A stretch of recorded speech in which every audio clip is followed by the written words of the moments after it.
বন্ধুরা, তোমরা নিশ্চয়ই সবাই ভালো আছো। আবারও চলে আসলাম তোমাদের সাথে গল্প নিয়ে। নিশ্চয়ই পবিত্র বাইবেল থেকে সত্য গল্প, সেটা তো তোমরা জানোই। কিন্তু আসার সময় আমি দুটো চকলেট কিনে নিয়ে এসেছি। আমার বন্ধুরা বলেছে এই চকলেট দুটো খুব মজা, খেতে ভীষণ মজা, কিন্তু আমি কিনে নিয়ে আসলাম। কিন্তু বলো তো বন্ধুরা, যদি এই চকলেটটাকে আমি ধরে দেখি তাহলে কি আমরা বুঝতে পারবো চকলেটটা কতটা মজা? পারবো কি? নিশ্চয়ই না। আমাদের কি করতে হবে? এই প্যাকেটটাকে খুলতে হবে, তাই না? আর খুললে পরে আমরা কি পাবো বলো তো? একটা মিষ্টি ঘ্রাণ পাবো। তখন আমরা বুঝতে পারবো চকলেটটা আসলেই মজা। তাও কি বোঝা যাবে চকলেটটা মজা? তখন আমাদের কি করতে হবে? চকলেটটাকে খেয়ে দেখতে হবে। আর যখন আমরা চকলেটটা খাবো তখনই আমরা বুঝতে পারবো চকলেটটা সত্যি খুব মজা। ঠিক একইভাবে আমাদের ঈশ্বর, তিনি আমাদেরকে ভালোবাসেন, তিনি আমাদের সঙ্গে সঙ্গে আছেন, তিনি কোনো অবস্থাতেই আমাদেরকে ছেড়ে যাবেন। এই কথাগুলো কিন্তু আমরা সবার কাছ থেকে শুনি, তাই না? কিন্তু কখনো কি আমরা নিজেদের জীবনে সেটা দেখতে পেয়েছি? আজকে ঠিক এইরকম একটা গল্পই তোমাদেরকে বলবো। একটা ছোট্ট ছেলে, সে ঈশ্বরের ডাক শুনতে পেয়েছিল। তোমাদের অবাক লাগছে তাই না? আজকে সেই গল্পটাই তোমাদেরকে বলবো। আর সেই ছেলেটির নাম ছিল শমূয়েল। চলো আমরা একটু পেছনের দিকে চলে যাই। ছেলেটির মার নাম ছিল হান্না। কিন্তু প্রথম অবস্থায় সেই মায়ের কোনো সন্তান ছিল না। মা খুব কান্না করতেন। ঈশ্বরের ঘরে, আমরা যেমন গির্জা ঘরে আসি ঠিক সেই রকমই ঈশ্বরের ঘরে বসে সে সারাক্ষণ কান্না করত আর বলতো, ঈশ্বর তুমি আমাকে একটা ছেলে সন্তান দাও। যদি আমাকে একটা ছেলে সন্তান দাও, আমি তাকে তোমার কাছে তোমার সেবার জন্য দিয়ে দেব। সারা জীবন সে তোমার সেবা করবে। সারাক্ষণ সে কান্না করতো, বছরের পর বছর সে কান্না করতো আর প্রার্থনা করত। ঈশ্বর তার প্রার্থনা শুনেছিলেন এবং তাকে একটি ছেলে দিয়েছিলেন। সেই ছেলেটির নাম তিনি রেখেছিলেন শমূয়েল। শমূয়েল নামের অর্থ কি জানো? ঈশ্বরের কাছ থেকে চেয়ে নাও। সেই মা সেই ছেলেকে আস্তে আস্তে বড় করতে লাগলেন। যখন ছেলে বুঝতে শিখলো, হাঁটতে শিখলো, কথা বলতে শিখলো, তখন তার মায়ের মনে পড়ে গেল যে তার প্রতিজ্ঞা করা আছে ঈশ্বরের কাছে, ছেলেকে ঈশ্বরের কাছে আবার সে ফিরিয়ে দেবে।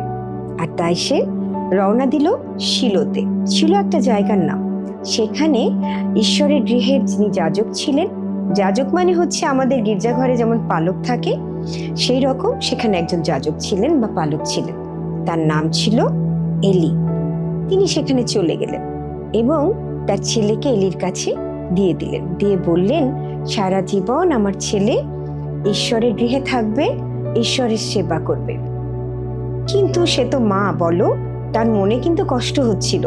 একমাত্র সন্তান, বছরের পর বছর কান্না করে সেই সন্তানকে নিয়ে এসেছে, ঈশ্বরের কাছ থেকে চেয়ে নিয়ে এসেছে, সেই সন্তানকেই আবার দিয়ে দিতে হচ্ছে। মায়ের মন কিন্তু খারাপ। তথাপি সে জানে, আমি ঈশ্বরকে কথা দিয়েছি, আমার ছেলেকে ঈশ্বরের সেবায় আমি দিয়েই দেব। যখন সে ফিরে গেল, ঈশ্বর তার হৃদয় বুঝলেন এবং ঈশ্বর কি করেছিলেন জানো? সেই মাকে আরো 3টি ছেলে এবং 2টো মেয়ে দিয়েছিলেন। এদিকে কি হলো জানো? শমূয়েল সেই এলির সাথে সে ঈশ্বরের গৃহে সে থাকতে লাগলো, বড় হতে থাকলো। সকালবেলা সন্ধ্যাবেলা ঈশ্বরের গৃহ সে ঝাড়ু দেয়, বাতি জ্বালায় এবং সব সময় যাজক এলির সাথে থাকে এবং সমস্ত সময় ঈশ্বরের গৃহ এবং পরিষ্কার করে, সমস্ত কিছু সে দায়িত্ব নেয়। এভাবে সে আস্তে আস্তে বড় হতে থাকলো। ইসরায়েলে যারা ছিল তারাও কিন্তু তাকে অনেক ভালোবাসতো, কারণ সে সব সময় বাধ্য ছিল এবং তার ব্যবহার খুব সুন্দর ছিল। সবাই তাকে ভালোবাসতো। কিন্তু সমস্যা হলো এলির 2 ছেলেকে নিয়ে। তারা কিন্তু খুব খারাপ ছিল। তারা ঈশ্বরের বাধ্য ছিল না। তারা সব সময় সকলের সাথে খারাপ ব্যবহার করত। তারপরে ঈশ্বরের গৃহে মানুষ যখন কোনো কিছু উৎসর্গ করতো বা কোনো কিছু দিয়ে যেত, সেগুলো তারা জোর করে ছিনিয়ে নিয়ে যেত। একদিন রাতের বেলা সবাই ঘুমিয়ে পড়েছে, শমূয়েলও ঘুমোতে গেল। এলির কিন্তু অনেক বয়স হয়ে গিয়েছিল, সেও ঘুমোতে গেল। হঠাৎ মাঝরাতে শমূয়েল শুনতে পেল কে যেন তাকে ডাকছে তার নাম ধরে, শমূয়েল, শমূয়েল। শমূয়েল ভাবলো নিশ্চয়ই যাজক এলি আমায় ডাকছে। সে এক দৌড়ে এলির কাছে চলে গেল। আমি এসেছি, আপনি আমাকে ডাকছেন? এলি তো অনেক বয়স হয়ে গেছে। তিনি বললেন, না না, আমি তোমাকে ডাকিনি, যাও গিয়ে ঘুমিয়ে পড়ো। সে গিয়ে আবার শুয়ে পড়ল। আবারও একইভাবে তার নাম ধরে কে যেন তাকে ডাকছে। সে দৌড়ে আবার এলির কাছে চলে গেল। এলির কাছে গিয়ে বলল, এই তো আমি, আমায় ডাকছেন? এলি বলল, তুমি ঘুমিয়ে পড়ো তো, অনেক রাত হয়েছে। সে গিয়ে শুয়ে পড়ল। আবারও কে যেন তার নাম ধরে ডাকতে লাগলো। আবারও সে দৌড়ে এলির কাছে চলে গেল, বলল, এই তো আমি শুনছি, বলুন। এবার এলি বুঝতে পারলেন ঈশ্বর শমূয়েলকে ডাকছেন, আর তিনি তাকে বললেন, যাও তুমি গিয়ে শুয়ে পড়ো। আবারও যদি কেউ তোমার নাম ধরে ডাকে, তুমি বলবে, এই তো আমি শুনছি, আপনার দাস। শমূয়েল গিয়ে শুয়ে পড়ল। আর সেই সময় আবারও তার নাম ধরে তাকে ডাকলো। তখন সে সেই কথা বলল, আমি শুনছি, আপনার দাস। তখন ঈশ্বর তার কাছে একটা বিশেষ বার্তা বা একটা কথা জানালো। এবং সেই কথাটা ছিল কি জানো? সে কথাটা ছিল, ঈশ্বর অনেক রাগ হয়েছিলেন এলির উপরে। যাজক এলিকে তিনি দায়িত্ব দিয়েছিলেন, কিন্তু তার ছেলেরা অনেক খারাপ ছিল। কিন্তু এলি তার ছেলেদেরকে শাসন করেনি, তাদেরকে থামাতে পারেনি। আর তাই ঈশ্বর অনেক রাগ হয়েছিল। এবং সেই কথাটাই এলিকে বলার জন্য শমূয়েলকে বলল, এবং বলল যে এলিকে আর যাজক থাকতে ঈশ্বর দেবেন না। শমূয়েল রাত্রে ঘুম থেকে উঠে তার মন খুব খারাপ হয়ে গিয়েছিল, সে কি করে এই কথাটা এলিকে বলবে। কিন্তু সে সাহস করে গেল, গিয়ে বলল, আপনি কি জানেন ঈশ্বর আমাকে দেখা দিয়েছে? তখন এলি বলল, তোমাকে কি বলেছে, আমাকে সত্য করে বলো। তখন শমূয়েল বলল, ঈশ্বর আমাকে বলেছেন ঈশ্বর আপনাকে শাস্তি দেবেন। আপনার ছেলেদেরকে আপনি অন্যায় করা থেকে থামাতে পারেননি, আপনার যাজক পদ আর থাকবে না। এলি সেটা মেনে নিলেন, বললেন, ঈশ্বর যেটা ভালো মনে করেন সেটাই হবে। এরপর আস্তে আস্তে শমূয়েল বড় হতে থাকলো।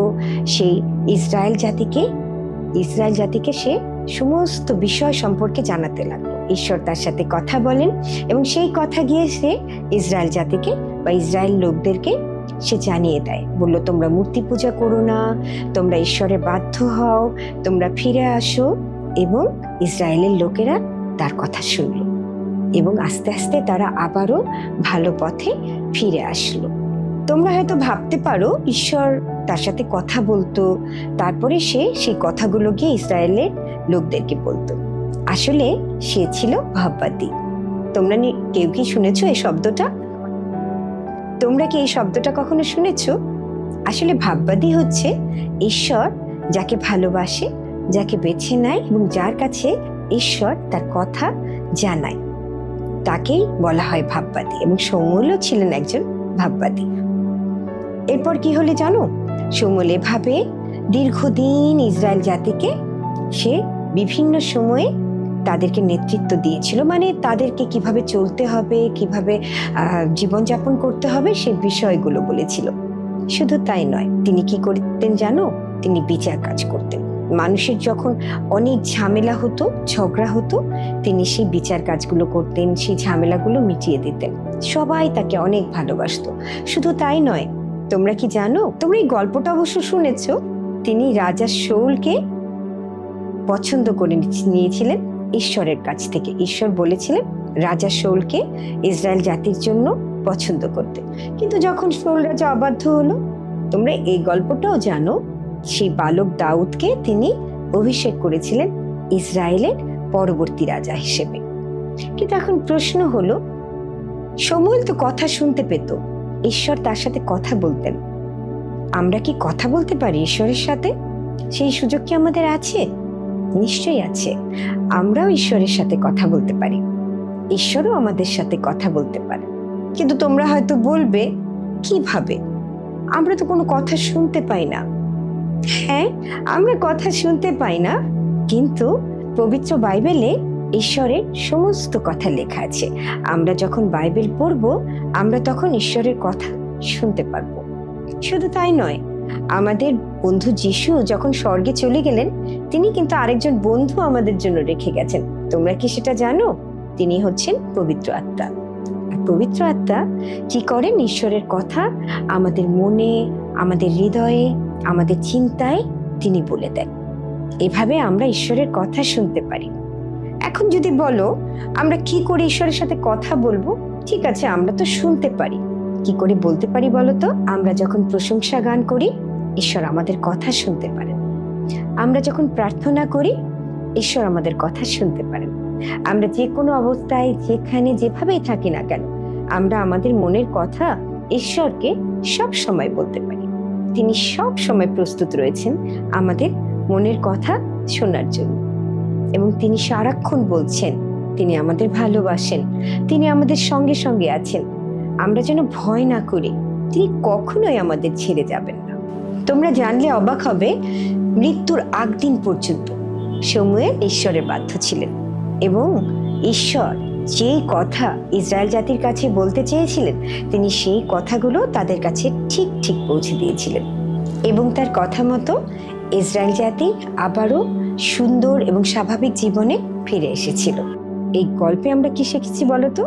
আমরা শিখেছি আমাদের সব সময় কি হতে হবে? ঈশ্বরের প্রতি বাধ্য হতে হবে। ঠিক ভাববাদী শমূয়েলের মা কি করেছিল বলতো? ঈশ্বরের প্রতি বাধ্য ছিল, তার প্রতিজ্ঞা রেখেছিল, এবং প্রার্থনায় সে মন থেকে যা চেয়েছিল সেটি সে পেয়েছিল। ঈশ্বর কিন্তু আমাদের মন দেখেন, তাই না? আমাদের অন্তর দেখেন। আর তাই হান্নাকে তার একটা পুত্র সন্তান দিয়েছিলেন। শুধু তাই নয়, আমরা আরেকটা জিনিস শিখেছি। সেটা কি বলতো? আমাদের সাহস করতে হবে। আমরা কখনো ভয় করব না। ঠিক শমূয়েল যেমন সত্য কথা যাজক এলির কাছে বলতে পেরেছিল, আমাদেরকেও সত্যবাদী হবে। আরেকটা বিষয় আছে, আমাদেরকে কি করতে হবে?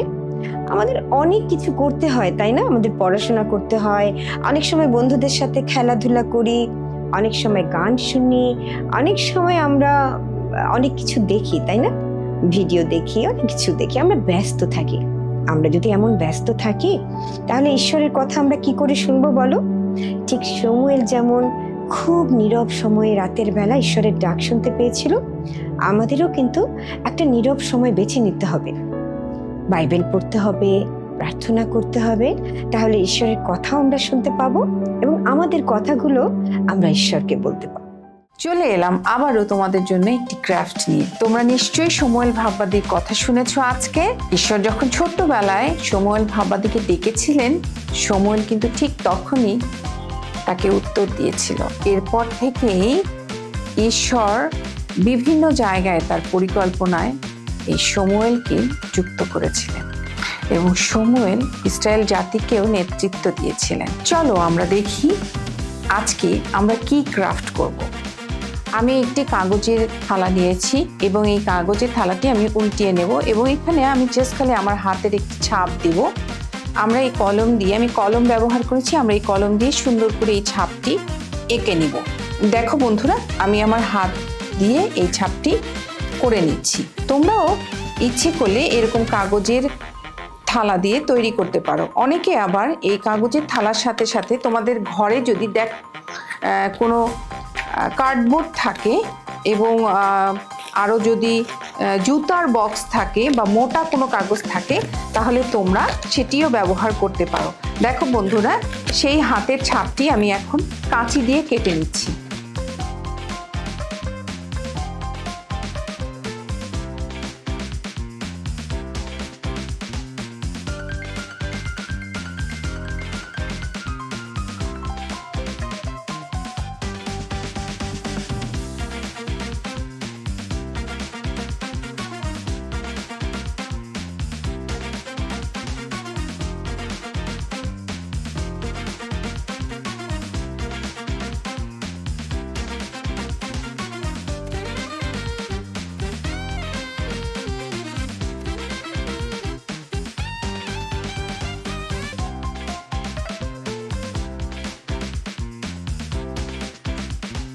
দেখো বন্ধুরা, আমরা বানিয়ে ফেলেছি একটি হাত। এবার এই হাতটিকে আমরা সেই শমূয়েলের সাথে ঈশ্বরের যে কথোপকথন হয়েছিল সেটা লিখব।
হয়ে গেল বন্ধুরা আমাদের সেই হাতের সেই ক্রাফটি। এবং আমরা এখানে দেখেছি যে ভাবাদি শমূয়েল ঈশ্বরকে বলেছিলেন, এই যে প্রভু এখানে আমাকে পাঠাও।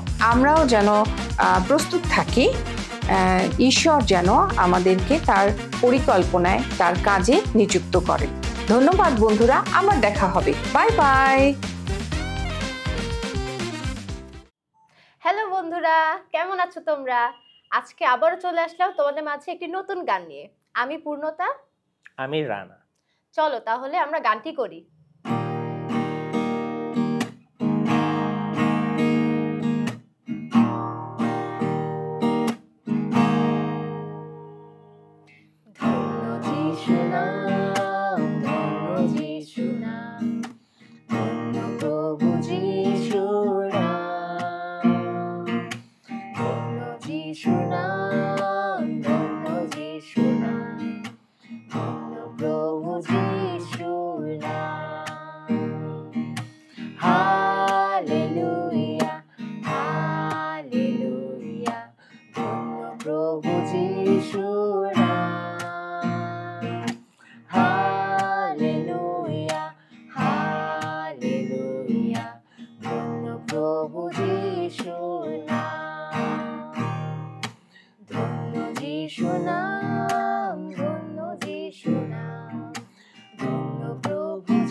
আরেকবার করি আমরা।